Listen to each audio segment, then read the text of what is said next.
আমার লক্ষ্মীকে কেঁদো না। আমি আপ্রাণ চেষ্টা করবো তোমাকে সসম্মানে আমার ঘরে নিয়ে যাওয়ার জন্য, কিন্তু কিন্তু দীপার একটা ব্যবস্থা না করে তুমি বিয়ে করলে আমার মা বাবা যে বড় কষ্ট পাবে রামা। বেকারত্বের অভিশাপ আমাকে নিশিদিন ঘুরে ঘুরে খাচ্ছে রামা। আমার ছোট বোনটা মুখ কালো করে আমার চোখের সামনে ঘুরে বেড়ায়, তাই ওর একটা ব্যবস্থা না করে আর আমি তোমাকে বিব্রত করতে চাই না। যতদিন তুমি স্বাবলম্বী না হতে পারবে আমি তোমার জন্য অপেক্ষা করবো দীপনা। দরকার হলে মৃত্যুর শেষ দিন পর্যন্ত তোমার ভালোবাসাই আমাকে শক্তি যোগাবে।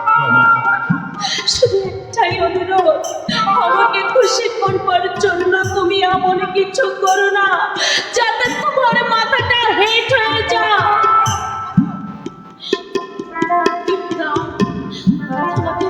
আমার অনেক গর্ব দীপুদা, আমার সেই গর্বটুকু তুমি ধুলোয় মিশিয়ে দিও না।